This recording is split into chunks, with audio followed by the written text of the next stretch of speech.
Isto é, Isaías 7,14. O anjo disse: em teu ventre conceberás e darás à luz um filho, e por-lhe-ás o nome Jesus. O que é exatamente a mesma coisa que Emanuel, Jeová o Salvador. O nome está aqui. Em outras palavras, Deus conosco. Lucas 1, 28 a 31. Em seguida, o Antigo Testamento se refere a Belém. Belém, de ti sairá o que há de governar Israel. Miqueias 5, 2. E esta Belém, em particular, Belém Efrata, que significa o pão da vida desceria dos céus em Belém. Claro, sabemos que isso se cumpriu. Jesus nasceu em Belém da Judéia no tempo de Herodes, e ele recebeu o nome de Yehoshua, Jeová o Salvador.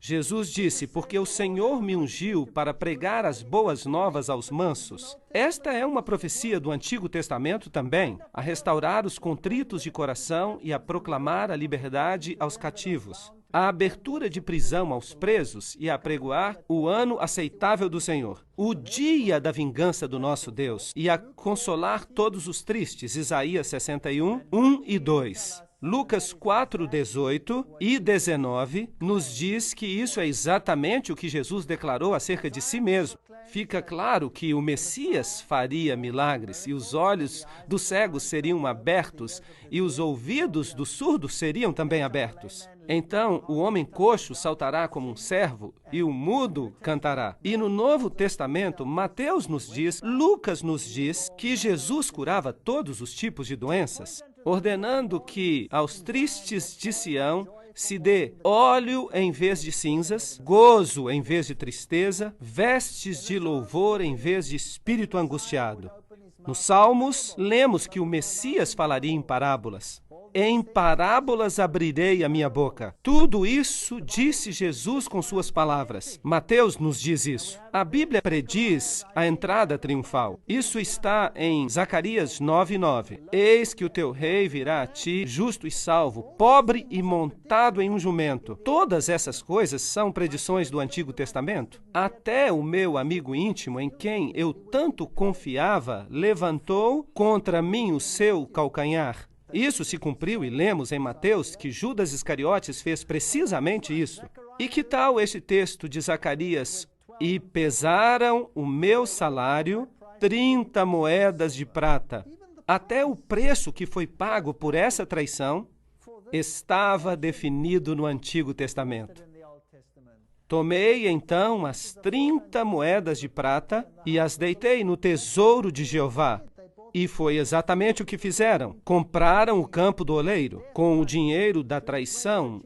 E ele havia dito: se me derem esse dinheiro, eu o entregarei. E ele então levou ao templo as moedas de prata e se retirou. E que fizeram eles? Compraram o campo do oleiro. E há um pequeno detalhe: ofereci as minhas costas aos que me feriam e a minha face aos que me arrancavam os cabelos. Isso foi precisamente o que Jesus passou. Inacreditável. Não escondi a minha face dos que me afrontavam e dos que me cuspiam. Ele passou pelos tribunais 7 vezes. 7 vezes, e foi golpeado no rosto, diante de Caifás, depois Anás, diante do tribunal à noite, logo depois, diante dos oficiais romanos. E em seguida foi enviado a Herodes e de volta a Pilatos. 7 vezes ele passou pelos tribunais. Não escondi a minha face dos que me afrontavam e dos que me cuspiam. Isaías 56. Então cuspiram no seu rosto e lhe deram socos, e outros o esbofeteavam. A Bíblia diz que o golpearam inúmeras vezes. Eles me odeiam sem causa. Salmo 69. Portanto, ele seria rejeitado. A Bíblia predisse isso. Odiaram-me sem causa. Ele foi oprimido e afligido, mas não abriu a sua boca. Como um cordeiro foi levado ao matador. Tudo está ali no Antigo Testamento. O Antigo Testamento dá testemunho de Jesus Cristo. E sendo acusado pelos príncipes dos sacerdotes e pelos anciãos, não respondeu nada. Assim como um cordeiro levado ao matadouro. Mateus 27:12. E balançaram as suas cabeças e disseram: olhem para este homem, de onde vem ele? Até a maneira como ele ia morrer. Salmo 22:16. Traspassaram-lhe os pés e as mãos, e o crucificaram, e foi contado com os transgressores. Isaías 53:12. Vocês sabiam que há cristãos, grupos de cristãos no mundo que negam essa profecia totalmente? Até negam que as profecias mencionadas aqui pertencem a Cristo, quando o próprio Novo Testamento refere essas profecias a Jesus. Eu fico assombrado só de pensar que há denominações protestantes que fazem isso. Me deram a beber vinagre. Salmo 69:21. Mateus 27:34.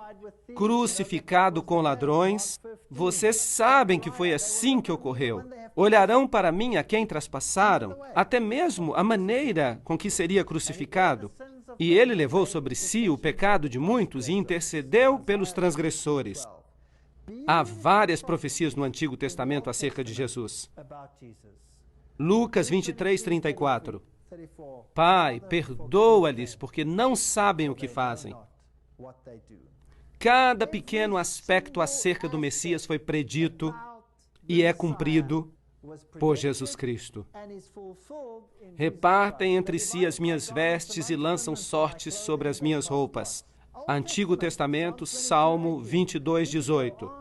E poderíamos continuar seguindo aí por diante. Vocês sabiam que dividiram entre si as suas vestes, mas lançaram sortes sobre a peça branca. Por quê? Porque era inconsútil, de um só pedaço.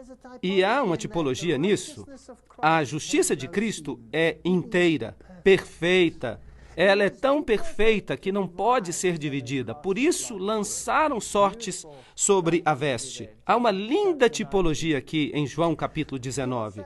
As pessoas me perguntam, por que ele disse, Deus meu, por que me desamparaste? Porque isso foi predito em Salmo 22:1. Ele morreu a morte da superação total. Por você e por mim. Trespassaram-me as mãos e os pés. Até este detalhe encontramos predito. Salmo 31:5. As últimas palavras que ele diria: nas tuas mãos entrego o meu espírito. Pai, nas tuas mãos entrego o meu espírito. Tudo está ali no Antigo Testamento. Ele lhe guarda todos os seus ossos. Nem sequer um deles se quebra. Isso já é uma tipologia com o cordeiro da Páscoa. Ele tinha que ser comido, mas nenhum osso lhe era quebrado. Por quê? Porque os ossos do Messias não seriam quebrados. Era o dia da preparação e os judeus estavam com medo que ele descesse da cruz e escapasse. E não queriam ter que persegui-lo no dia de sábado, porque eles tinham muitas regras a respeito disso escritas no Talmud. Assim deram ordem para que quebrassem as suas pernas. É isso que o Novo Testamento diz, mas vindo a Jesus, perceberam que já estava morto e então não lhe quebraram as pernas, cumprindo a profecia, João 19:32 e 33. E eles perfuraram o seu lado. Portanto, o local do seu nascimento está predito, a forma como nasceria está predita, a sua traição foi predita e a forma como ele haveria de morrer está predita, pormenorizadamente. Eu lhe dei apenas um esboço, não temos tempo para entrar nos detalhes, nas nuances, porque tudo é absolutamente espantoso. Aqui temos uma bela declaração. Cristo foi tratado como nós merecíamos para que nós pudéssemos receber o tratamento a que ele tinha direito. Foi condenado pelos nossos pecados, nos quais não tinha participação, para que fôssemos justificados pela sua justiça, na qual não tínhamos parte. Sofreu a morte que nos cabia, para que recebêssemos a vida que a ele pertencia. Pelas suas pisaduras fomos sarados. Uma linda declaração. Porque Deus amou o mundo de tal maneira que deu o seu Filho unigênito para que todo aquele que nele crê não pereça, mas tenha a vida eterna. Isaías 53 novamente diz: a sua sepultura seria com os ímpios. Muito interessante.